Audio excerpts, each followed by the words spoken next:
आता आपल्याला काय करायचंय, आपण काल काय केलं होतं, तर कोर्समध्ये आपण काय काय शिकणार आहे, HTML CSS JavaScript Bootstrap jQuery project आणि होस्टिंग म्हणजेच डिप्लॉयमेंट याच्याबद्दल आपण सविस्तर माहिती घेतली होती की आपण या कोर्समध्ये काय शिकणार. त्याच्यामध्ये आपण काय आपल्याला किती दिवस लागणार आहेत, तर 70 दिवस लागतील, 70 ते 75 दिवस. त्याच्यानंतर आपला कोर्सचा टाइम काय असेल रोजच्या क्लासेसचा, सायंकाळी 7 वाजेपासून 8:15 किंवा 8:30 पर्यंत ज्या पद्धतीने टॉपिक असेल त्या प्रकारे आपण घेणार. त्याच्यानंतर क्लास कधी राहणार आपला, सोमवार ते शनिवार आपण घेणार. जे काही नोट्स असतील किंवा प्रोग्राम असेल आपण जे काही लेक्चरमध्ये घेणार त्याची लिंक आपल्याला गुगल ड्राईव्हची एक लिंक शेअर केली जाईल. त्याच्यानंतर तुम्हाला सगळे प्रोग्राम्स किंवा नोट्स जे असेल ते तुम्हाला तिथं मिळतील. प्री रिक्वेस्टसाठी या कोर्ससाठी काहीच नसणार. जर तुम्हाला एखादं लेक्चर मिस झालं किंवा तुम्हाला नंतर परत रिपीट बघायचे असेल त्यासाठी आपल्या प्ले स्टोअरला प्रॉस्परटेक नावाचं एक सॉफ्टवेअर आहे ऍप्लिकेशन अँड्रॉइडसाठीचं. तिथून तुम्ही ते डाउनलोड करून कोर्सला तिथं एनरोल करून ते बघू शकता. त्याच्यानंतर वेब टेक्नॉलॉजीज मध्ये आपण काय शिकणार आहे, तर फ्रंट एंड शिकणार आहे. फ्रंट एंड कुठल्या कुठल्या टेक्नॉलॉजी आहेत, HTML CSS जावास्क्रिप्ट बूटस्ट्रॅप जेक्युरी या सगळ्या फ्रंट एंड टेक्नॉलॉजीज. त्यांचा वापर कुठे केला जातो याच्याबद्दल आपण माहिती घेतली होती.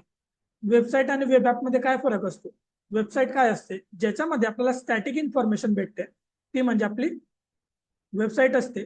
ज्याच्यामध्ये डेटाबेस नसतं ती म्हणजे आपली वेबसाईट, आणि ज्या ठिकाणी आपलं डेटाबेस असतं तो म्हणजे वेब ऍप. हे आपण काल बघितलं. त्याच्यानंतर HTMLचं फुल फॉर्म काय, हायपरटेक्स्ट मार्कअप लँग्वेज. HTMLचा वापर आपण कशासाठी करतो, तर use to design structure of web page. Web पेजचे स्ट्रक्चर बनवण्यासाठी आपण HTMLचा वापर करत असतो.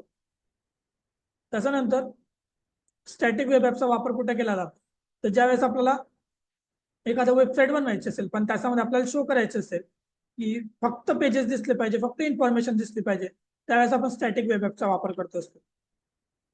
त्याच्यानंतर CSS काय आहे, तर CSS cascading style sheet language आहे, स्टाईल शीट लँग्वेज आहे, ज्याचा वापर आपण जो काही वेब पेज बनवणार आहे त्याला जर आपल्याला स्टायलिंग करायचं असेल, त्याचा लुक अँड फील चेंज करायचं असेल तर आपण CSS चा वापर करतो. त्याच्या मदतीने आपण ट्रान्झिशन अप्लाय करू शकतो, अॅनिमेशन अप्लाय करू शकतो, आपली वेबसाईट जी ती रिस्पॉन्सिव्ह बनवू शकतो.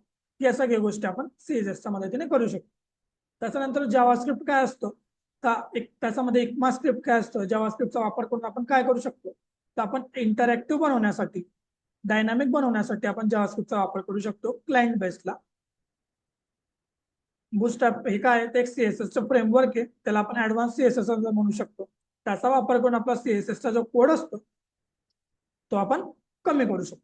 आणि जावास्क्रिप्ट काय, सॉरी जेक्युरी काय आहे, ते जावास्क्रिप्टची लायब्ररी, त्याचा पण आपण जावास्क्रिप्टचा कोड कमी करण्यासाठी करत असतो. हे सगळं आपण कालच्या लेक्चरमध्ये डिटेल बघितलं होतं. जर तुम्ही तो कालचं लेक्चर मिस केलं असेल तर मी तुम्हाला कम्युनिटीमध्ये लिंक शेअर केली आहे, तिथून तुम्ही बघू शकता.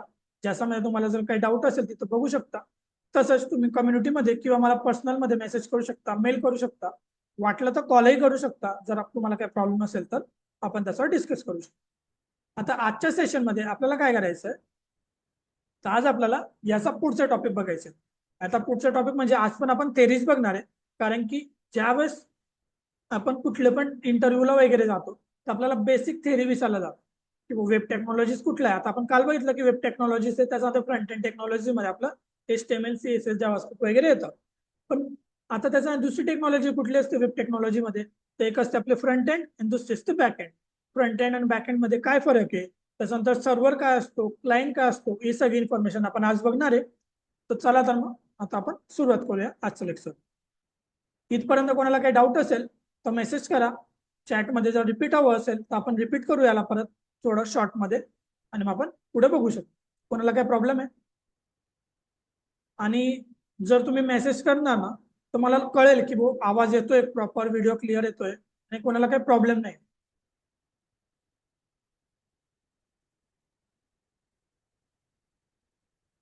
सुरू करायचं मागचं session. Okay,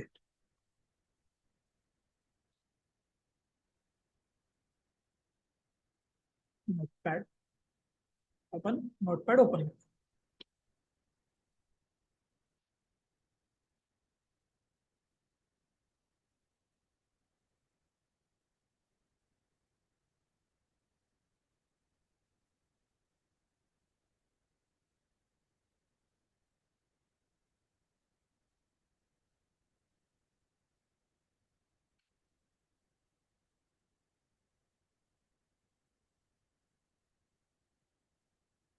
share screen, bank share. हे बघा, आता मी पेनची स्क्रीन शेअर केली, सगळ्यांना दिसते स्क्रीन? स्क्रीन विजिबल आहे का? ओके. आता बघा, आता आपल्याला काय करायचंय, तर वेब टेक्नॉलॉजी म्हणजे काय, वेब टेक्नॉलॉजी काय असतात त्याच्याबद्दल आपल्याला डिटेलमध्ये आपण आज इन्फॉर्मेशन. आता वेब टेक्नॉलॉजीज काय असतात, ज्यांचा वापर करून आपण वेबसाईट्स बनवू शकतो किंवा वेब ऍप्लिकेशन बनवू शकतो, त्याला आपण वेब टेक्नॉलॉजीज असं म्हणतो. आता वेब टेक्नॉलॉजीज मध्ये दोन टाइप्स असतात. एक असतो तुमचा फ्रंट एंड टेक्नॉलॉजी, आणि दुसरा असतो तो म्हणजे बॅक एंड टेक्नॉलॉजी. असे दोन टाइप्स असतात. आता फ्रंट एंड मध्ये आणि बॅक एंड मध्ये काय फरक आहे, तर बघा, ज्या वेळेस आपण कुठली पण वेबसाईट बनवतो, तर त्याचा जो काही लुक असेल, ती कशी दिसली पाहिजे, त्याची जी काही डिझायनिंग असेल, जो काही कन्सेप्ट असेल, जो काही युजरला दिसेल, क्लायंट जो असेल आपला, त्याला दिसणार आहे, तो म्हणजे आपला फ्रंट एंड मध्ये. आता फ्रंट एंड मध्ये काय काय येतं, तर HTML, CSS, JavaScript, jQuery, bootstrap, हा सगळा फ्रंट एंड मध्ये येत असतात. कुठले कुठले येतात आपल्या फ्रंट एंड मध्ये, तर HTML, CSS, जावास्क्रिप्ट,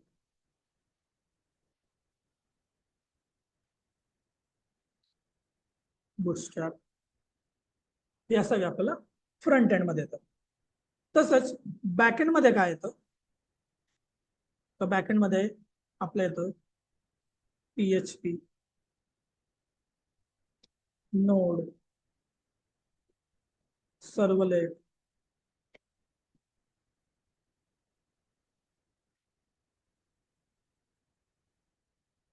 त्याच्यानंतर अजून तुमचं चँगो, अशा भरपूरशा टेक्नॉलॉजीज आहेत जे बॅकएंड मध्ये.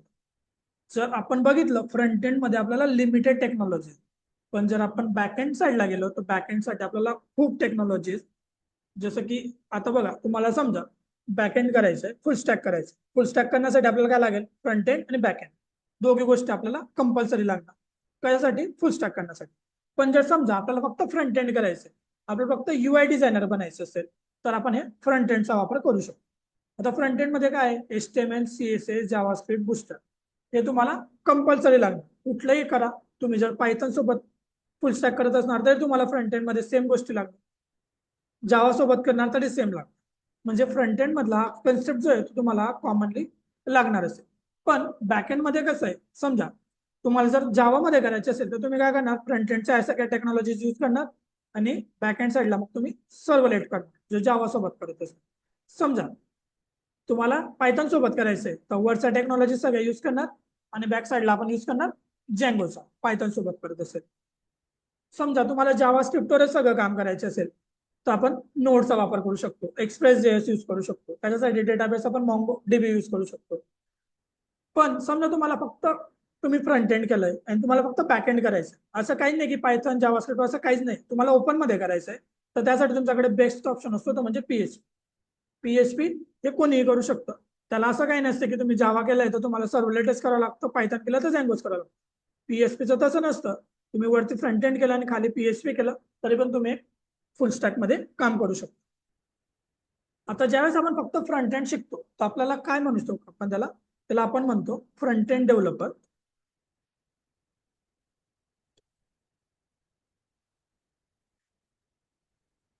किंवा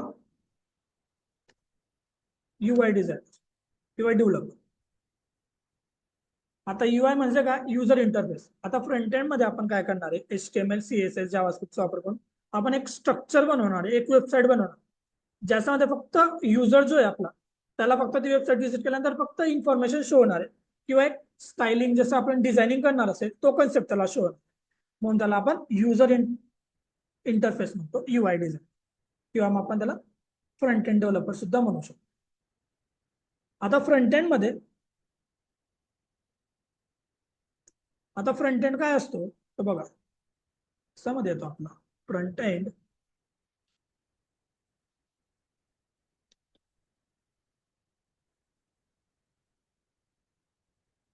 फ्रंट एंड काय असतो तर every internet user can be visited म्हणू शकतो आपण, किंवा इंटरॅक्टेड म्हणू शकतो. फ्रंट एंड सोबत आहे ना, कुठला पण इंटरनेट युजर जो असेल तो आपल्या UI सोबत इंटरॅक्ट करू शकतो, म्हणजे तो वेबसाईट व्हिजिट करू शकतो, बघू शकतो.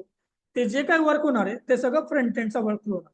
आता बघा, फॉर एक्झाम्पल आपण एखादी वेबसाईट बनवतो. ओके, सगळ्यात बेस्ट एक्झाम्पल जर बघितलं, आपल्याला समजा काहीतरी शॉपिंग करायचंय, मग ते ई-कॉमर्स मधनं आपण Amazon वरनं करतोय किंवा फ्लिपकार्ट वरून, कुठूनही आपण काहीतरी शॉपिंग करतोय, बरोबर. आता शॉपिंग करत असताना आपल्याला काय लागतं, ते एक ब्राउझर लागतं. आता जर तुम्ही ऑब्झर्व केलं असेल, ज्यावेळेस आपण एखादी ब्राउझर व्हिजिट करतो, ब्राउझर ओपन करतो आणि त्याच्यामध्ये आपण समजा एखादी वेबसाईट उघडली, शॉपिंगची कुठली तरी वेबसाईट ओपन केली, त्या वेबसाईटमध्ये तुम्ही कुठल्याच प्रकारचा डेटा टाकलेला नाही, तरी तुम्हाला ती इन्फॉर्मेशन दिसणार आहे की जे काही प्रोडक्ट असतील ते सगळे दिसतील. तुम्ही त्याला ऍड टू कार्ट करू शकता, बाय करू शकता, बरोबर. पण बाय कधी करू शकता, बाय नाववर क्लिक करता तोपर्यंत सगळं वर्किंग करेल. पण जसं बाय नाववर क्लिक केलं त्यानंतर तो आपल्याला विचारतो की तुमचं नाव टाका, ऍड्रेस टाका, ईमेल आयडी टाका, मोबाईल नंबर टाका. या पद्धतीने इन्फॉर्मेशन आपल्याला लागत असते, बरोबर. तर तो जो काय असतो, कुठला पण इंटरनेटचा जो युजर असेल तो आपण कुठलीही वेबसाईट व्हिजिट करू शकतो, त्यावेळेस आपण त्या फ्रंट एंडचा मेनली यूज केला, वापर केला, बरोबर. मग काही असेल ते, फॉर एक्झाम्पल आता बघा, फ्रंट एंड आणि बॅक एंड मधलं सगळ्यात बेस्ट एक्झाम्पल जर बघायला गेलो आपण, जसं आता मी तर म्हटलं की कुठला पण युजर इंटरॅक्ट करू शकतो, तसंच याच्यावर जर आपण एक एक्झाम्पल बघितलं, समजा तुम्ही एक लॅपटॉप विकत घेतला, कुठल्याही कंपनीचे असो ते, XYZ, HP, SL, डेल, कुठलाही असो, तुम्ही एक लॅपटॉप परचेस केलं. काय केलं, समजा लॅपटॉप परचेस केलं, ते लॅपटॉप 2 ते 3 महिन्यांमध्ये खराब झालं, काहीतरी प्रॉब्लेम आला, त्याला एखादा प्रॉब्लेम आला की वर्किंग होत नाही, काहीतरी झालं, तर तुम्ही काय करणार, तुम्ही ते लॅपटॉप घेऊन जे ऑफिशियल सर्व्हिस सेंटर आहे कंपनीचं तिथं जाणार, की एखाद्या लोकल जो दुकानदार असेल आपला त्याच्याकडे जाणार, लोकल लेवलचा, म्हणजे आपल्या जवळपास जे शॉप असेल तिथं. तर नाही, आपण कुठे जाणार, सर्व्हिस सेंटरला, बरोबर. आता सर्व्हिस सेंटरला गेल्यानंतर आपण तिथं काय करेल, तिथं गेल्यानंतर अशी डेस्क असतो, म्हणजे तिथं त्यांचे एक एक्झिक्युटिव्ह असतात, ते तिथं बसलेले असतात. आपण तिथं जातो, त्यांना सांगा की सर माझं असं लॅपटॉप आहे, याला हा प्रॉब्लेम आहे. मग ते काय करता, एक फॉर्म घेता, तो फॉर्मवर आपल्याला फिल करायला लावतील. फॉर्म फिल केल्यानंतर ते सांगतील की हो, हा जो लॅपटॉप आहे तुम्ही आज या, उद्या या, किंवा 2-4 तासांनी येऊन घेऊन जा, आम्ही त्याला रेडी करून ठेवू. म्हणजे आपण काय करणार, तो एक फॉर्म भरून त्या व्यक्तीपर्यंत देऊन देणार. मग आपण वर्किंग कोणासोबत केलं, आपण जे परचेस केलं शोरूम मध्ये गेलो, त्याला सांगितलं की हा प्रॉब्लेम येतोय, तर तिचा जो एक्झिक्युटिव्ह आहे त्याचं आपण तिथं बोर्ड लावलेलं असतं, त्याचं नाव पण लिहिलेलं असतं तिथं, XYZ नावाचा पर्सन कडनं आपण, म्हणजे आपण कोणाला ओळखणार, तर त्या व्यक्तीला ओळखतोय की ज्याने ते लॅपटॉप आपल्याकडनं घेतलं रिपेअर करण्यासाठी. पण तो व्यक्ती ते लॅपटॉप रिपेअर करणार आहे का, तर नाही. ते लॅपटॉप कोण रिपेअर करणार, तर बॅक एंडला एक व्यक्ती असतो, मागेच त्यांचं सर्व्हिस सेंटर असतं, ते मागे जाऊन देतात आणि तिथं तो रिपेअर करणार. आता तो रिपेअर करणारा कोण आहे, एक्सपिरियन्स आहे का फ्रेशर आहे, ते आपल्याला माहित नाही. त्याच्यानंतर मेल आहे का फिमेल आहे ते आपल्याला माहिती नाही. आपल्याला काय माहिती, आपण जर लॅपटॉप दिलाय तर कोणाला दिलाय, आपण जो फ्रंट एंडला आहे, जो समोर बसलाय डेस्कवर, त्या व्यक्तीला दिलंय. त्याला आपण सेल्स एक्झिक्युटिव्ह म्हणू शकतो किंवा मग सर्व्हिस एक्झिक्युटिव्ह म्हणू शकतो, अशी वेगवेगळे नावं असतात. त्यांच्याशी आपला एक कॉन्टॅक्ट करणार, आपल्याला त्याचा नंबर पण आपण काय करतो, नंबर द्यावा, आपण त्यांना कॉल करून विचारून घेणार. पण आपल्याला हे माहित नाही की बॅक एंडला ते लॅपटॉप कोण रिपेअर करणार. तर सगळ्यात सोपं म्हणजे ज्यावेळेस आपण त्या व्यक्तीशी बोलतोय, आपण त्याच्याकडे काम करतोय, ते म्हणजे आपण फ्रंट एंडला वर्क करतोय. आणि तो व्यक्ती त्या मागे दिल्यानंतर तो लॅपटॉप रिपेअर करणारा कोण आहे किंवा तो व्यक्ती कोण आहे ते आपल्याला काहीच माहित नाही. ते आपल्याला काय करायचंय, फक्त लॅपटॉप दिल्यानंतर ते रिपेअर झालं ते आपल्याला मिळणार आहे. पण आपण घेणार कोणाकडनं आहे, फ्रंट एंड वाल्याकडनं, म्हणजे जो डेस्कवर उभा आहे तिथं त्याच्याकडनं आपण घेणार. मागे काय काम झालं ते काहीच माहित नाही. तर या सिनारिओमध्ये आपण काय म्हणू शकतो, जो व्यक्ती पुढे बसलाय तो म्हणजे आपला फ्रंट एंड आहे, आणि जे मागे वर्किंग होतंय ते आपल्याला काहीच माहित नाही की मागे काय होतंय, तो म्हणजे आपला बॅक एंड आहे. असं आपण सोपं एक एक्झाम्पल म्हणू शकतो फ्रंट एंड आणि बॅक एंड मधला फरक, की जे समोर दिसतं ते आपलं फ्रंट एंड असतं, आणि जे बॅक साईडला वर्क करतं, जे आपल्याला बघता येत नाही, ते म्हणजे आपलं बॅक एंड असतं, बरोबर. फ्रंट एंड म्हणजे काय, सगळ्यात सोप्यात भाषेत सांगायला गेलं, विच आर डायरेक्टली इंटरऍक्टेबल, म्हणजे आपण डायरेक्टली त्याच्याकडे इंटरॅक्ट करू शकतो, बरोबर. पूर्ण जो सेंटेन्स काय गेलो, interacted to user, those are called as front end. एकदम सोप्या भाषेमध्ये ज्याला आपण डायरेक्टली इंटरॅक्ट करू शकतो तो म्हणजे आपला फ्रंट एंड असतो. बरोबर. बॅक एंड मध्ये काय होतं आपल्याला काहीच कळत. दुसरं एक्झाम्पल जर आपण बघायला गेलो तर बघा, दुसरं एक्झाम्पल काय येईल आपलं.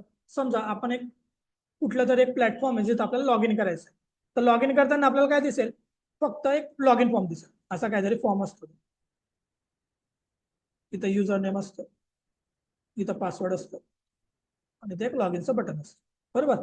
जसं आपण या बटनला क्लिक केलं तर आपलं पेज लॉग इन होऊन जातं. जर आपण आयडी पासवर्ड बरोबर टाकला असेल तर आपण लॉग इन करतो. बरोबर. पण आपण काय बघतोय की आपण फक्त युजर नेम आणि पासवर्ड एंटर केला आणि लॉग इन झालं. पण ऍक्च्युअल मध्ये तसं होतंय का, तर नाही. आपण फक्त त्या फॉर्मला इंटरॅक्ट झालो, तिथं आपण सगळी डिटेल्स फिल केली आणि त्याला आपण सबमिट केलं. पण त्याचा बॅकएंड मध्ये काय होतंय की तो डेटा तिथं जे काही लॉजिक्स असतील तो युजर नेम पासवर्ड चेक केला जातोय, डेटाबेस मध्ये मॅच केला जातोय, user name password exact match होतोय का, अप्पर केस लोअर केस प्रॉपर आहे का.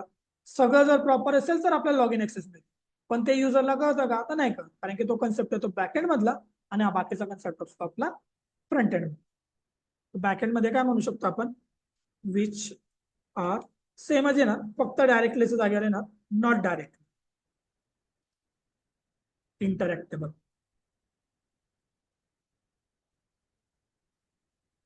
टू युजर और एनिथिंग एल्स. या पद्धतीने असं आपण सांगू शकतो की हा फ्रंट एंड हे असतं आणि बॅक एंड असं असतं.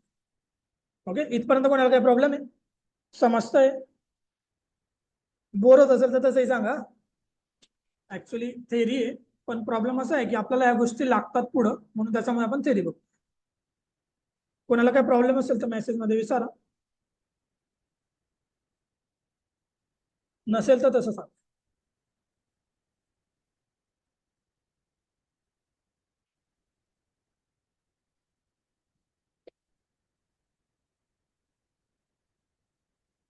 ओके.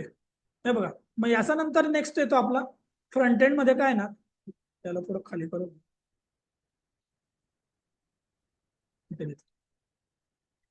Front end. आता याला फ्रंट एंड असं का म्हटलं जातं, तर बघा आपण एखादी वेबसाईट ओपन केली, ओके, तिला व्हिजिट केलं, काही पण केलं बरोबर. तर आपण कुठली पण वेबसाईट जर ओपन करतोय तर ती वेबसाईट आपल्या लोकल सिस्टीमला असते का, तर नाही, ती आपल्या लोकल सिस्टीमला नसते. ते कुठे असते, एका सर्व्हरला स्टोअर असते. मोस्ट ऑफ सर्व्हर कुठे असतात, तर US वगैरे साईड. बरोबर. त्या ठिकाणी आपली वेबसाईट स्टोअर असते. तर आपण याला फ्रंट एंड का म्हणतो, किंवा याला आपण फ्रंट एंड सोबतच क्लायंट साईड सुद्धा म्हणतो.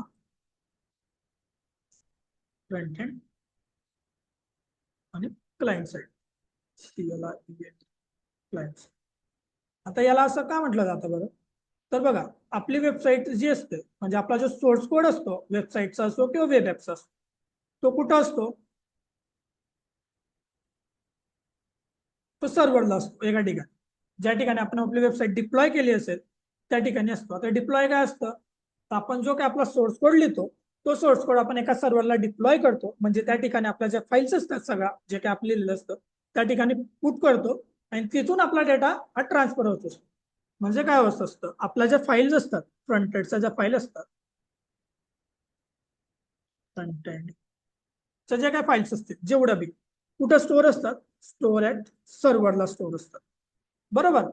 पण बट इथं काय होतंय, आपल्या सगळ्या फाईल सर्व्हरला स्टोअर आहे. आता कुठली पण वेबसाईट जर तुम्ही बघितली, आपण काल एवढा वेबसाईट व्हिजिट केल्या, मल्टिपल वेबसाईट, त्याच्यापैकी कुठलीच वेबसाईट आपल्या मशीनला होती का, लॅपटॉपला नाही, आपण त्या इंटरनेट थ्रू ऍक्सेस केले. पण त्या कुठं स्टोअर आहे, तर त्या सर्व्हरला स्टोअर. पण इथं काय होतंय, त्याचं जे ट्रान्सलेशन आहे, ट्रान्सलेशन असेल बरोबर, किंवा एक्झिक्युशन असेल, ओके, आणि त्याचं आउटपुट असेल,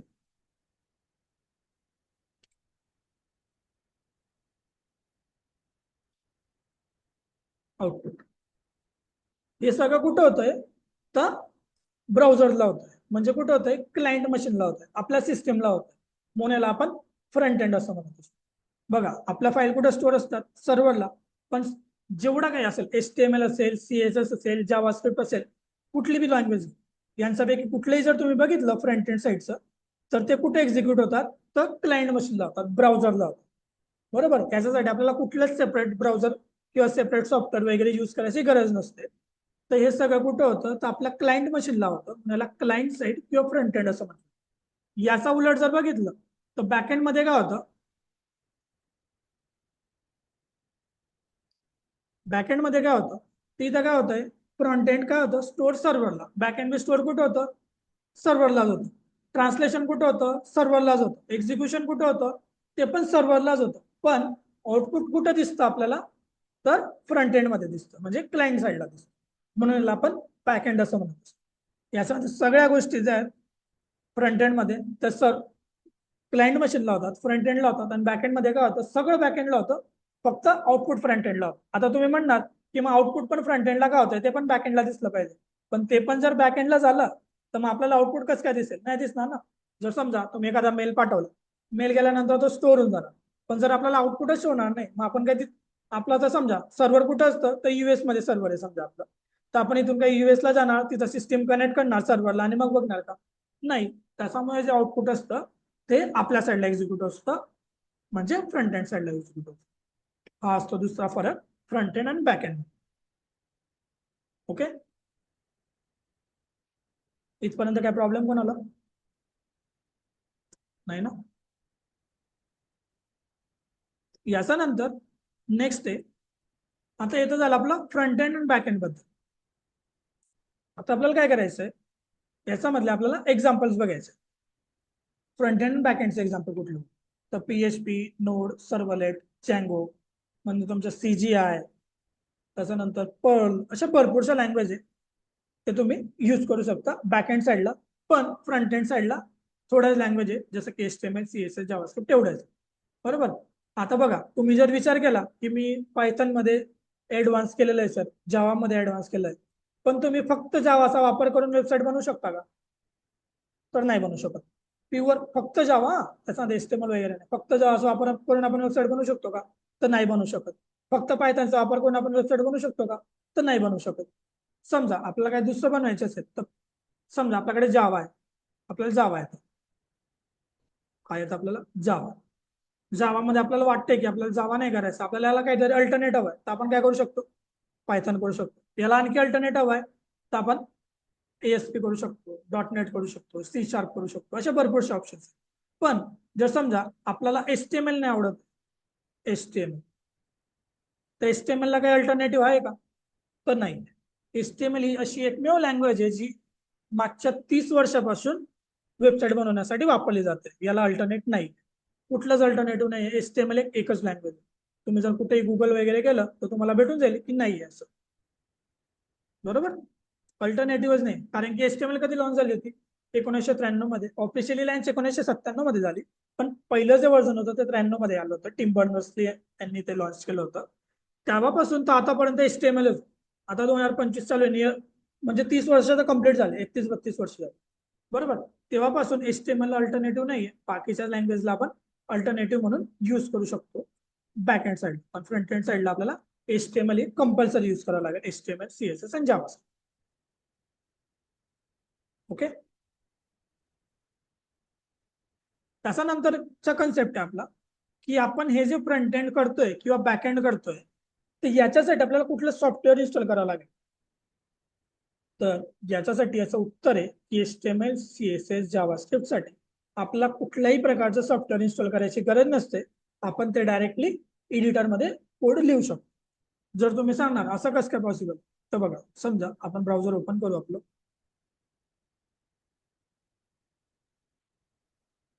क्रोमला आलो.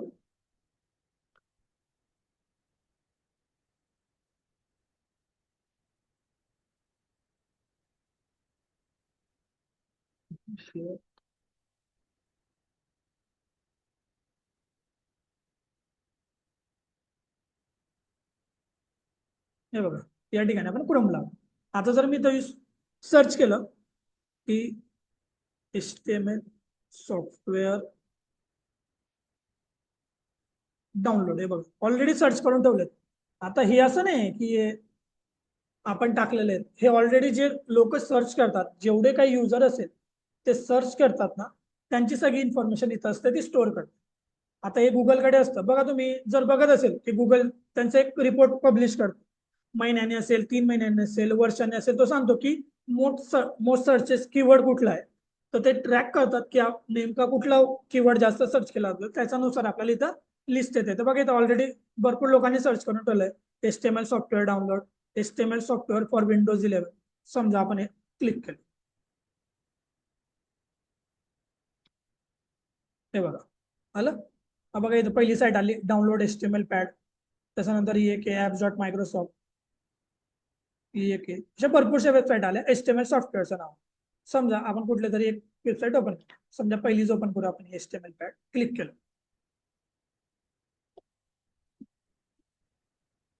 बघा इथं काय आलं, HTML pad is an intelligent all in one HTML CSS JavaScript code editor. काय आलं, कोड एडिटर आलं, कारण की आपल्याला HTML जावास्क्रिप्ट आणि CSS साठी कुठल्याही प्रकारच्या सॉफ्टवेअरची गरज नसते, तो आपण एडिटर मध्ये काम करतो म्हणून एडिटर आलं. असं नाही की वेबसाईट आहे, कुठली वेबसाईट ओपन, समजा आपण दुसरी कुठले तरी ओपन, काय अप टू डाऊन, हे बघा आलं, हे बघा एडिटर इन HTML. ते जेवढे काही सॉफ्टवेअर्स आले ते सगळे एडिटर्स आहेत, बरोबर. आणखी दुसरी का तुम्हाला हवा असेल,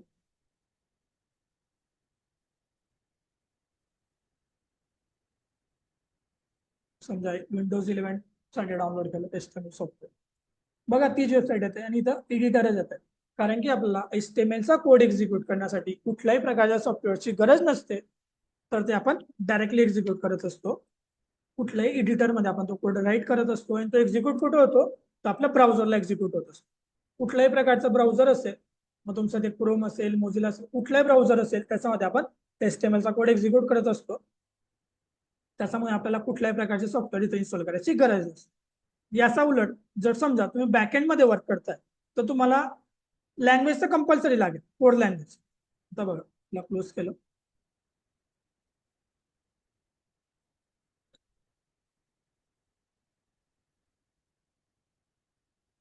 पेंटला आलं परत. आता बघा इथं आल्यानंतर आपल्याला लँग्वेज मध्ये जर आपण काम करतोय बॅकएंड साईड, तर आपण जर समजा जावा सोबत काम करतो, जावा सोबत, तर आपल्याला जावा सॉफ्टवेअर लागेल. आता जावा सॉफ्टवेअर मध्ये कुठलं आहे, JDK हे सॉफ्टवेअर लागेल. आणि सोबत जर आपण बॅकएंड मध्ये काम करतोय त्याच्यासाठी आपल्याला सर्व्हर लागेल, ते म्हणजे टॉमकॅट. टॉमकॅट आपल्याला लागेल.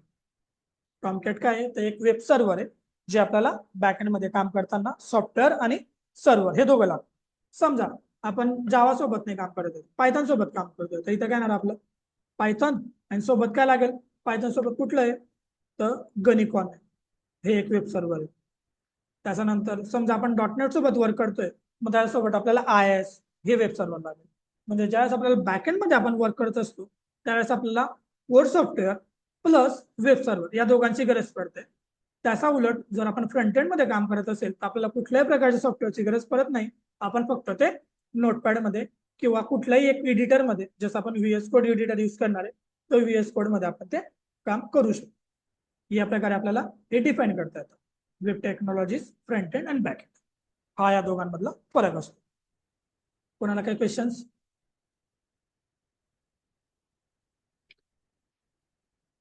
काही समजलं नसेल किंवा काही प्रॉब्लेम असेल तर विचारा.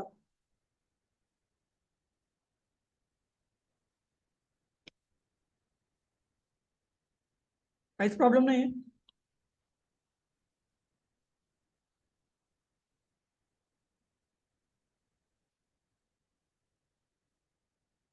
हे बघा मग त्याच्यानंतर आहे,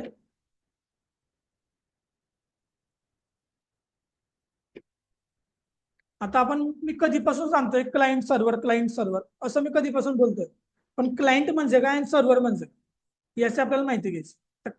इथं आलो, या ठिकाणी आपण घेतलं सर्व्हर. सर्व्हर, आता सर्व्हर काय असतो माहितीये का,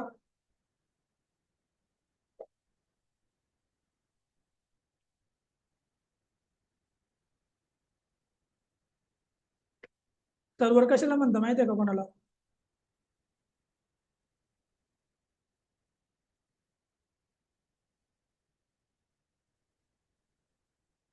ओके हे बघा सर्व्हर काय असतो, तर सर्व्हर एक टाईपचा कम्प्युटरच असतो.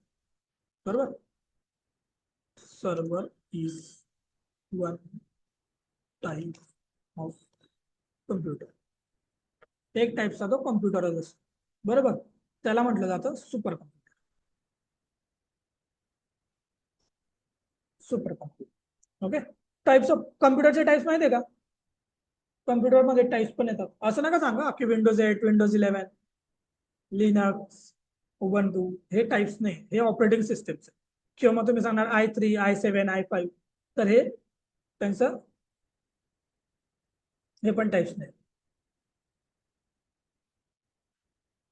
कम्प्युटर्समध्ये टाइप्स असतात. त्याच्यामध्ये कुठल्या कुठले टाइप्स असतात आपले? तर तुमचा मिनी कम्प्युटर असेल, मायक्रो कम्प्युटर असेल, मेनफ्रेम कम्प्युटर्स असतील, सुपर कम्प्युटर्स असतील, हे येतात आपले. ते म्हणजे टाइप्स ऑफ कम्प्युटर्स. बरोबर.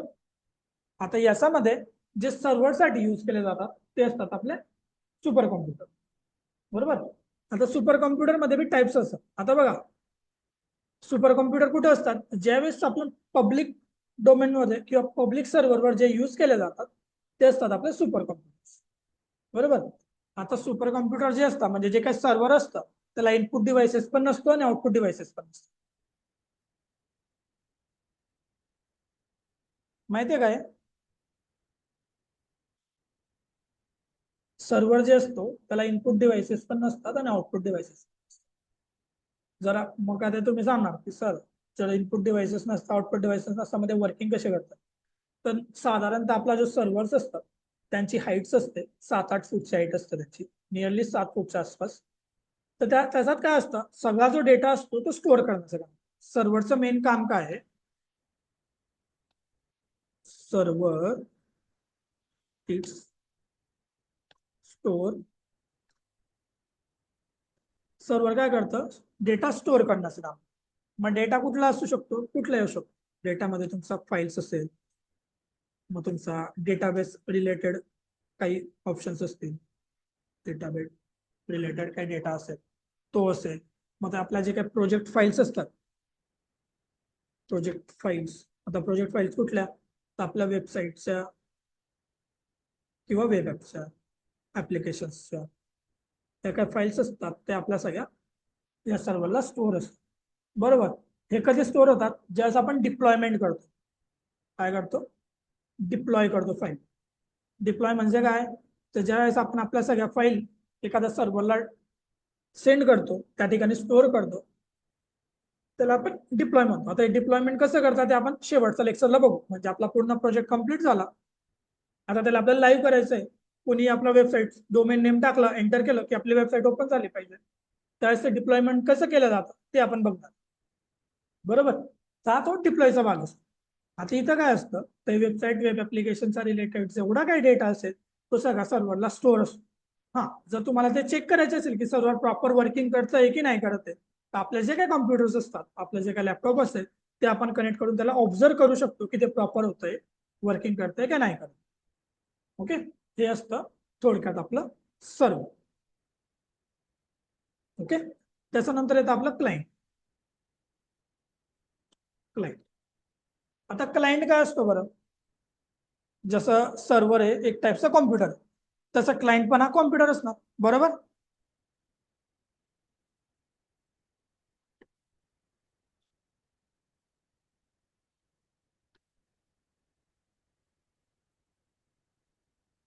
सर्व्हर एक टाईपचा कॉम्प्युटर कॉम्प्युटर आहे ना, मग क्लायंट काय असेल? तो पण एक कॉम्प्युटरच असायला पाहिजे ना, की नाही?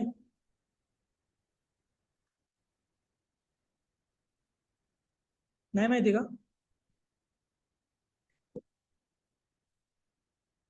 तर क्लायंट काय असू शकतो? It is device. कुठलाही डिव्हाइस असू शकतो. आता कुठलाही डिव्हाइस म्हणजे कुठला? इलेक्ट्रॉनिक असेल, इलेक्ट्रिक असेल, ऑटो असेल, कुठलाही डिव्हाइस असतो. बरोबर ना? Electronic, electric, auto, etcetera etcetera etcetera. बरोबर. आता याच्यामध्ये इलेक्ट्रॉनिक आणि इलेक्ट्रिकचा काय संबंध क्लायंटमध्ये? कारण की वेबसाईटचा फक्त तुम्ही सांगणार की लॅपटॉपला दिसते, पण तसं नाही. आपण वेबसाईट कुठे बघू शकतो? जे आपलं आउटपुट आहे ते आपण कुठे चेक करू शकतो? तर आपण लॅपटॉपला बघू शकतो. त्याच्यानंतर आपण मोबाईलला बघू शकतो. टीव्ही मध्ये सुद्धा आपल्याला आता काही नवीन फीचर्स म्हणजे टीव्ही मध्ये आपण ओपन करू शकतो. तेवढंच नाही, आपल्याला जर गुगल मॅप्स असतील, काय ब्लूटूथ थ्रू आपल्याला काही कामं करायची असेल तर आपण आपल्या वॉचेस मध्ये करू शकतो. काय मेसेज वगैरे आला आपल्याला वॉच मध्ये बघता येतो. बरोबर, ते एक प्रकारचं आपल्याला आउटपुट दिसतंय. कुठं दिसतंय? ते युजरला दिसतंय. कशामध्ये? क्लायंट डिव्हाइस मध्ये. मग तो इलेक्ट्रॉनिक वॉच पण असू शकते.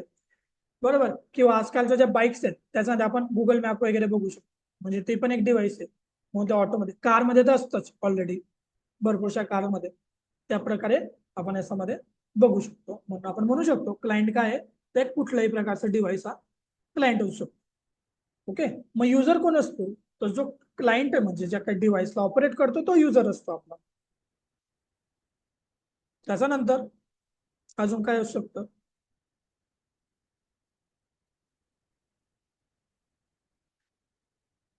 क्लायंट अजून कशाला म्हणू शकतो आपण?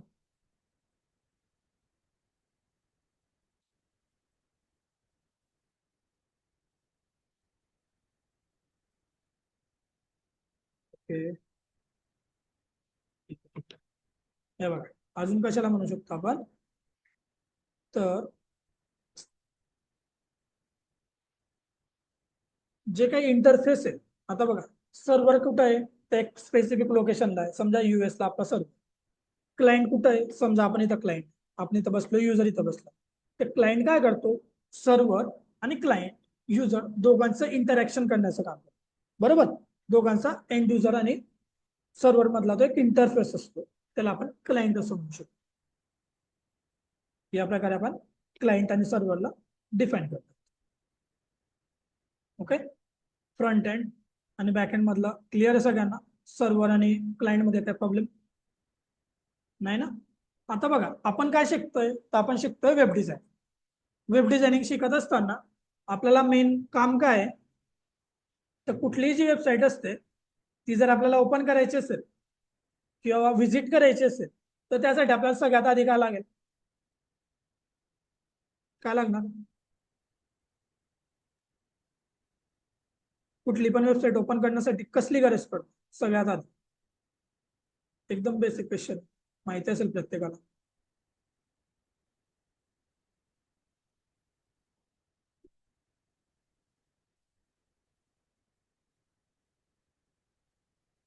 इंटरनेट. ओके, बरोबर. अजून?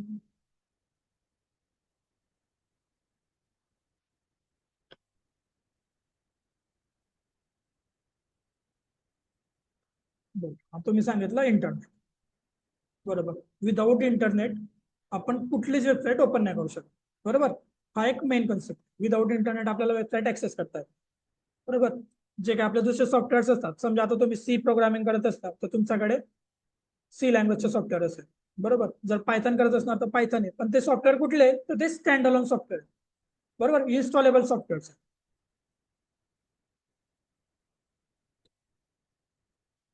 पहिले तर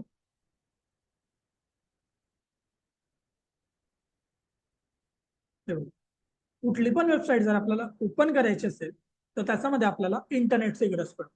आता इंटरनेट कुठं असतं? तर नेटवर्क. म्हणजे पहिला कन्सेप्ट होतो आपला नेटवर्क. पहिले आपल्याला नेटवर्क लागतं, इंटरनेट. बरोबर, आता नेटवर्कचे टाईप कुठले कुठले?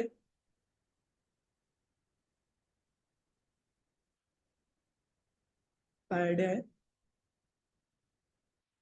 बघा, विदाऊट इंटरनेट आपण वेबसाईट व्हिजिट नाही करू शकत. त्याच्यानंतर आपलं इंटरनेट कधी चालेल? ज्यावेळेस आपलं नेटवर्क कनेक्टेड असेल. मग नेटवर्क कुठलं कुठलं आपण वापरतो? तर एक असतं तुमचं लॅन, लोकल एरिया नेटवर्क. दुसरं असतं वॅन, वाईड एरिया नेटवर्क. तिसरं असतं मॅन, मेट्रोपोलिट एरिया नेटवर्क. बरोबर, ब्लँक. या पद्धतीचे टाइप्स असतात हे नेटवर्कचा. हा भाग वेगळा आहे, त्याचा आपल्याला काय नाही. पण आपल्याला कुठली पण वेबसाईट ओपन करायची असेल तर सगळ्यात आधी गरज पडते इंटरनेट, नेटवर्कची. तर नेटवर्क म्हणजे काय? नेटवर्क, नेटवर्क म्हणजे काय सांगता येईल कोणाला? What is network? कारण की आता आपण वेबसाईट बनवतोय, वेबसाईट बनवणार ती वेबसाईट नेमकी वर्क कशी करते ते पण आपल्याला माहिती असणं गरजेचं आहे. बरोबर, तर प्रत्येक वेबसाईट ओपन करण्यासाठी आपल्याला नेटवर्कची गरज पडते, इंटरनेटची गरज. ओके, नेटवर्कचे टाइप्स कुठले कुठले ते आपण बघितलं, पण नेटवर्क म्हणजे काय?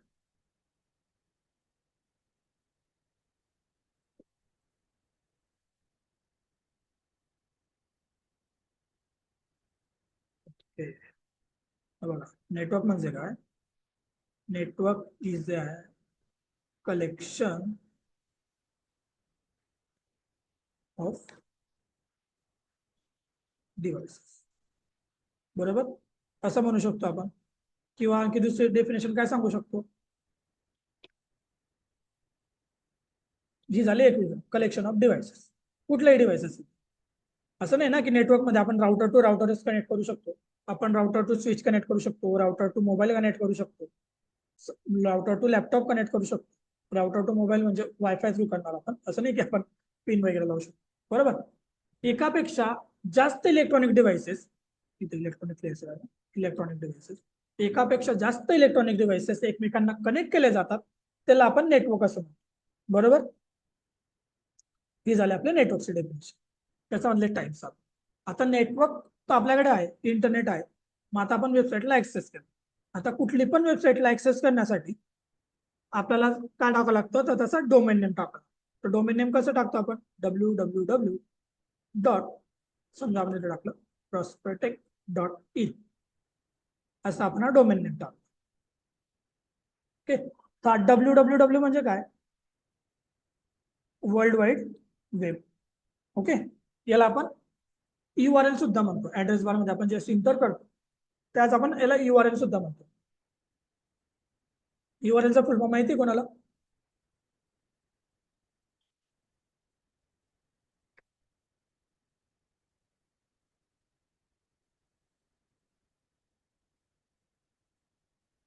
युनिव्हर्सल रिसोर्स लोकेटर, बरोबर.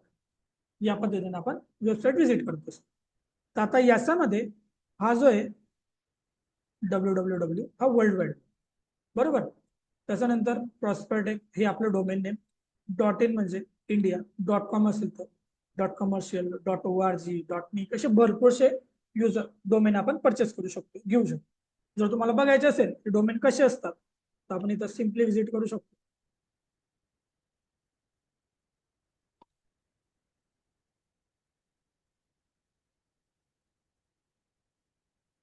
गोडॅट स्क्रीन शेअर करतो.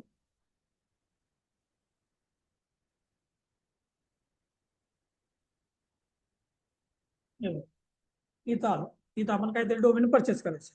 समजा आपल्याला डोमेन परचेस करायचे तुषार, सर्च कर. हे बघा, आता इथं काय आहे, तुषार.com ऑलरेडी परचेस केलंय कोणतरी. आता इथं काय अवेलेबल आहे बघा, तुषार.ltd. इथं खाली आलं तुषार.online, तुषार.site, तुषार.digital, तुषार.global, तुषार.com, तुषार.today, असे सगळे डोमेन्स आहेत आणि त्यांची प्राइसिंग इथे दिसते बघा, ₹1, ₹1, 12,899, 170, अशा प्राइसेस दिसत आहेत, 8,198, या पद्धती, बरोबर. हा असतो आपला डोमेन, ते आपल्याला इकडनं परचेस करता येईल. ओके, तसंच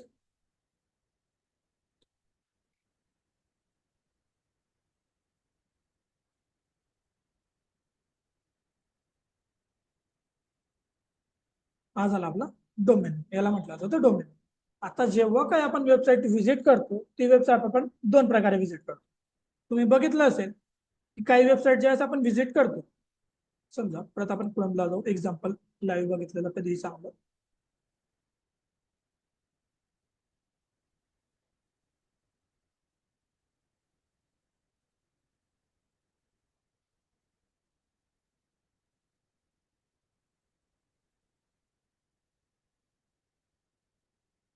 स्क्रीन केली.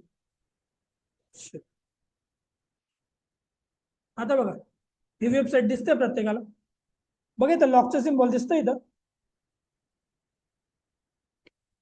इम्पॉर्टंट टॉपिक आहे, काय प्रॉब्लेम असेल ते रिप्लाय करा.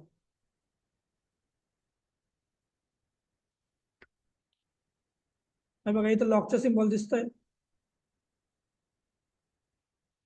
बरोबर. आता हे लॉकचे सिम्बॉल म्हणजे काय?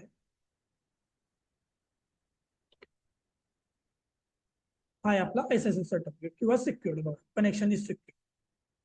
आलं, this site is valid certificate issued by trusted authority, connection is secure. आलं, काय यूज होते बघा इथं, HTTPS म्हणजे काय, hyper text transfer protocol secure.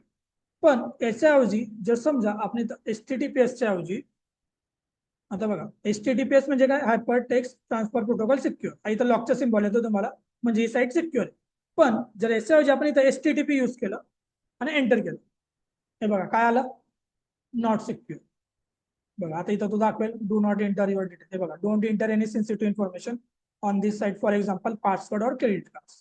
म्हणजे क्रेडिट कार्ड किंवा तुमची काय पेमेंट वगैरेची जी इन्फॉर्मेशन असेल ती अशा वेबसाईट्सवर इन्सर्ट करू नका, जे तुमची स्टोलन होऊ शकते.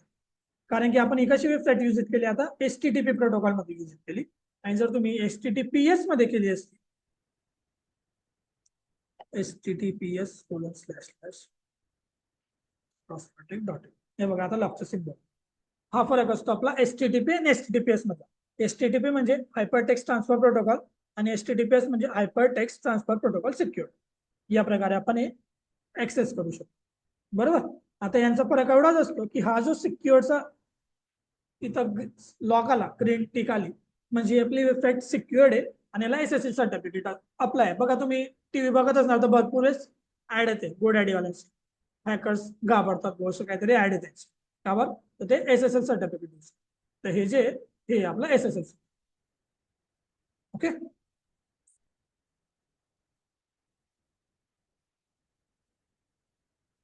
या प्रकारे आपण दोन प्रकारे वेबसाईट यूज करतो. एक HTTP म्हणजे हायपर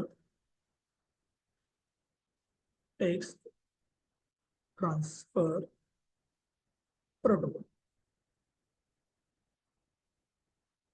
हे झालं पहिलं. आणि दुसरं आहे HTTPS म्हणजे hyper text transfer protocol secure. Okay, आणि याचे प्रत्येकाचे पोर्ट नंबर असतात. जसं याचा पोर्ट नंबर आहे तुमचा 80, याचा पोर्ट नंबर आहे तुमचा 443. बरोबर, असं आपल्याला हे दोन प्रकारे आपण वेबसाईट व्हिजिट करू शकतो. त्याच्यानंतर आता वेबसाईट व्हिजिट करली आपण, सगळं केलं. आता ही जी वेबसाईट आहे, जे काही वेब आहे, याचं संशोधन कोणी लावलं बरं, तर याचं असं W3C. W3C म्हणजे काय, W3C वर्ल्ड वाईड वेब कन्सर्टियम. बरोबर, आता वर्ल्ड वाईड वेब कन्सोर्टियम काय, पहिला W म्हणजे वर्ल्ड, दुसरा म्हणजे वाईड, तिसरा म्हणजे वेब, झाले W3, आणि C म्हणजे कन्सर्टियम.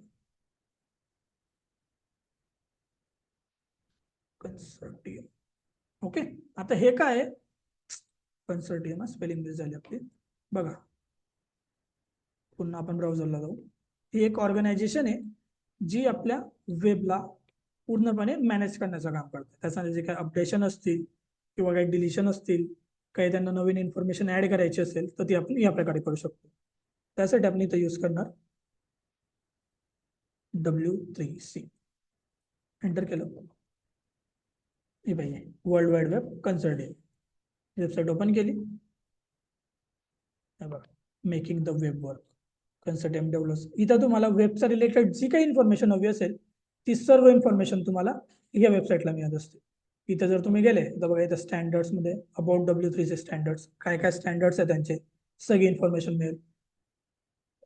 बरोबर, कोणी केलं यांचं इन्व्हेंट, ते पण केलं त्यांनी, टिम बर्नर्स-ली यांनी. त्यांना फादर ऑफ वेब असं सुद्धा म्हटलं जातं. कोणाला, टिम बर्नर्स-लीला, कारण की वेबचं इन्व्हेन्शन पण त्यांनी केलं, HTMLचं पण त्यांनी केलं, सगळं त्यांनी. तसं असं नाही, याचं तर आता याच्यामध्ये हे W3C जे इथं काम करत आहे पूर्ण वेबवर. पण अजून एक ऑर्गनायझेशन आहे जी फक्त HTML वर काम करते, मेंटेन करण्याचं काम करते. कधीपासून, तर 2004 पासून. त्या ऑर्गनायझेशनचं नाव आहे आपलं WhatWG. बघा ही आणखी एक ऑर्गनायझेशन आहे जी HTML ला मेंटेन करण्याचं काम करते. बघा, welcome to WhatWG community, maintaining the and evolving HTML since 2004. 2004 पासून जेवढे काही वर्किंग केले जातात HTMLचं मेंटेन करायचं, ते सगळं काम ही WhatW कम्युनिटी करते. ओके, आणि W3C काय करतं, पूर्ण वेबवर काम. इथपर्यंत क्लिअर. आणि त्याच्यामध्ये आपण आता वेबसाईटवर काम करतोय.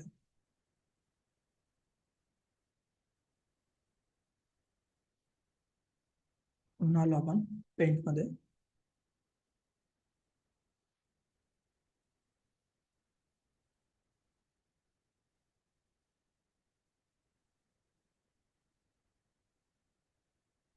बघा, आता ऍप्लिकेशन म्हणजे काय, ऍप्लिकेशन किंवा सॉफ्टवेअर आपण जे म्हणतो ते म्हणजे काय, याचं इन्फॉर्मेशन आपल्याला माहिती पाहिजे असेल की वेब ऍप्लिकेशन किंवा सॉफ्टवेअर म्हणजे काय. तर समजा जे काही मॅन्युअल बिझनेस असेल, जे काही मॅन्युअल वर्क असेल, त्याला आपण ज्यावेळेस कम्प्युटराइज करतो त्याला आपण सॉफ्टवेअर असं म्हणू शकतो.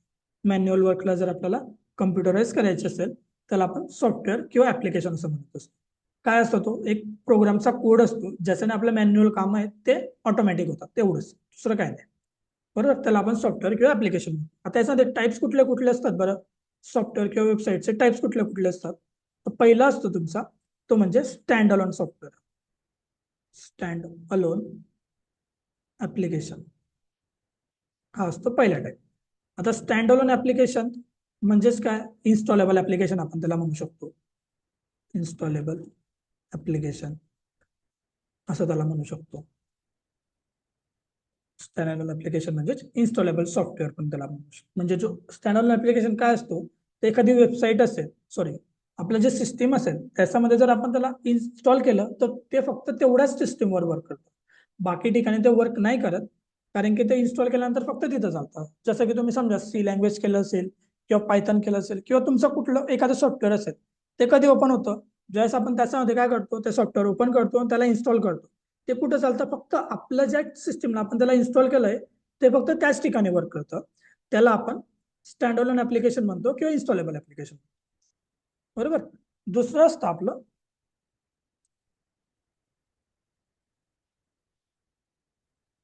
ते म्हणजे अँड्रॉइड ऍप्लिकेशन, अँड्रॉइड किंवा iOS ऍप्लिकेशन.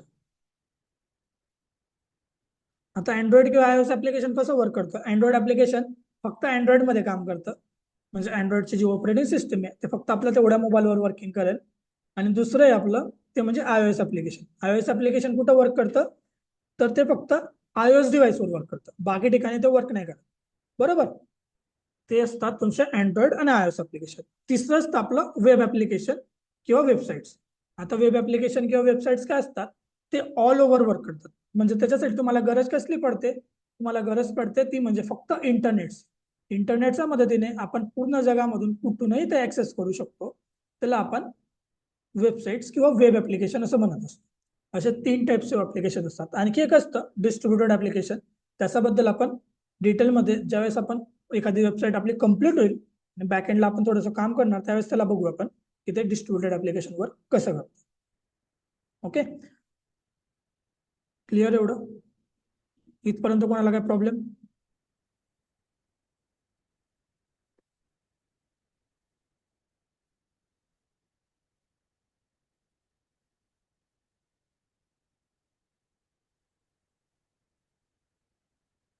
बरोबर, इथपर्यंत कोणाला काय प्रॉब्लेम आहे? हे होतं आपलं पूर्ण थेरिटिकल पार्ट. कशाचा रिलेटेड, तर वेब काय असतात, आपण काय शिकणार आहे, आपल्या कोर्सबद्दल ओव्हरव्ह्यू आणि वेबचा रिलेटेड आपण ओव्हरव्ह्यू बघितला. आता उद्यापासून आपण HTML ला सुरुवात करणार की HTML काय असतं, HTMLचं वर्किंग कसं होतं, HTML कोणी बनवली, HTML चा वापर कुठं केला जातो, HTML चा वापर करून आपण काय काय करू शकतो, या सगळ्या गोष्टींची माहिती आपण उद्याच्या लेक्चरमध्ये बघू.